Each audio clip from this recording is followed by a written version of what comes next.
भाजपा की central government और मोदी ने 2 लाख करोड़ कॉरपोरेट टैक्स में कटौती की। कॉरपोरेट टैक्स कौन भरता है? आप, मैं या आम हिंदुस्तानी नहीं भरता है, जो उनके चहीते दोस्त है वो कॉरपोरेट टैक्स भरते हैं। उनको 2 लाख करोड़ का कॉरपोरेट टैक्स में कटौती की। फायदा क्या किसको हुआ? मोदी जी के दोस्तों को हुआ। और अगर हम कुछ कहेंगे कि दिल्ली में यहां के अशोक गहलोत जी कहेंगे कि हम 2500 रुपया एक बहन को देंगे, तो कहते हैं रेवड़ी बांट रहे हैं। मैं पूछना चाहता हूं भाजपा को कि 2 लाख करोड़ कॉरपोरेट टैक्स में कटौती करके जो आपने बांटा, उसे क्या रेवड़ी नहीं कहोगे तो आपके पास कोई बड़ा नाम है? तो देश की जनता को बता दीजिए कि इसको आप क्या कहोगे। मैं एक और बात आपसे करना चाहता हूं। आम इंसान के लिए जीएसटी को समझना बड़ा मुश्किल है, goods and service tax. Rahul ji ने एक सही डेफिनेशन दी है, गब्बर सिंह टैक्स।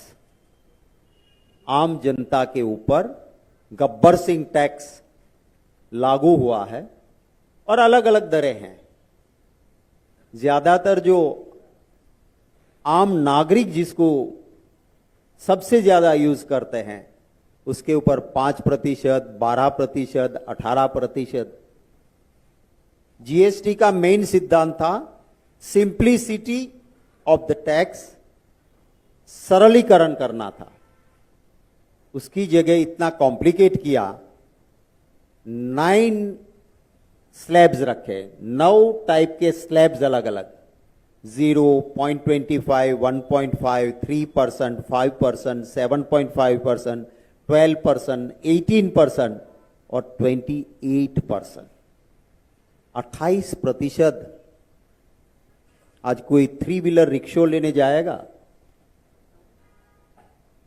उसमें बैठने वाला कौन है? या रिक्शा चलाने वाला, 3 व्हीलर रिक्शा चलाने वाला कौन है? देश का आम नागरिक है। वो अगर 3 व्हीलर रिक्शा लेगा उसके ऊपर 28% टैक्स है, 28% जीएसटी है। आज के दिन में साइकिल लेने वाला मजदूर हुई रहता है, साइकिल लेने जाता है कोई तो उस साइकिल पे 12% टैक्स है। आप इमेजिन कीजिए कि ऐसे देश के मिडिल क्लास और गरीब से पैसे छीने जाते हैं। 50 अलग अलग चीजों पे अलग अलग स्लैब के शेष ली जाती है। चलो जीएसटी में स्टेट को भी शेयर मिलता है, पर जो शेष ली जाती है, हमारे संविधान में कहा है कि सेंट्रल गवर्नमेंट को शेष लेने का अधिकार है।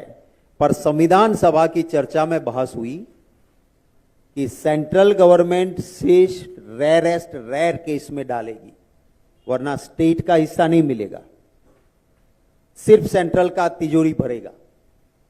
संविधान सभा की यह डिस्कशन थी। पर आज मोदी सरकार राज्यों को नहीं देना है, सिर्फ अपनी जेब भरनी है। 50 अलग अलग शेष टैक्स के नाम पे आपसे हमसे वसूल किए जाते हैं। जीएसटी में धोखाधड़ी कर रहे हैं। कौन कर रहे हैं? गुजरात में अभी एक विधायक के भाई का भी एक्यूज्ड में नाम खुला, बीजेपी का विधायक है।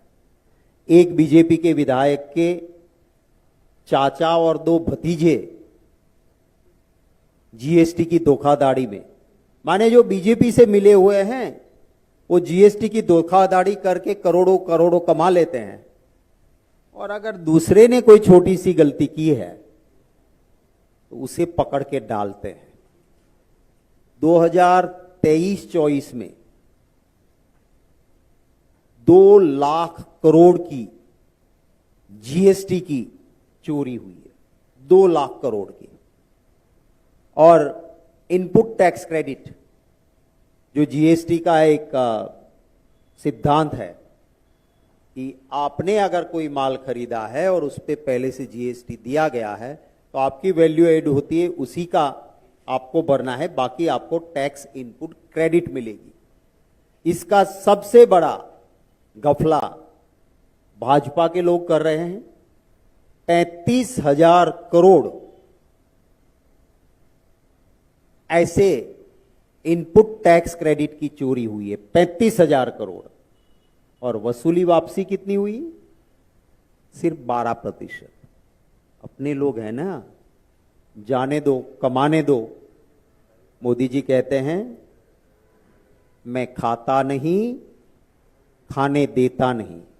वो हर चीज को आधा सच बोलते हैं। पूरा ये है कि मैं करोड़ों से कम खाता नहीं, और जो सच बोलता है उसको चैन की रोटी खाने देता नहीं। और इसी का ये नतीजा है। 2017 में मनमोहन सिंह जी ने कहा था कि कांग्रेस पार्टी जीएसटी का समर्थन करती है, लेकिन इसे पूरी तैयारी और सावधानी से लागू करना वो हमारा काम था। मनमोहन सिंह जी की सलाह मानी होती तो आज देश के हालात इतने खराब नहीं होते। किसान दुखी है, ट्रैक्टर लेने जाता है, जीएसटी लगता है। किसान को अपनी कोई भी क्रॉप को बचाने के लिए दवाई लगानी है, उस क्रॉप पे 28% जीएसटी उस किसान की दवाओं पे लगता है जो उसे क्रॉप में यूज करना है, 28%। खबरों से खबरदार रहने के लिए चैनल को सब्सक्राइब करें और प्रेस करें बेल आइकन।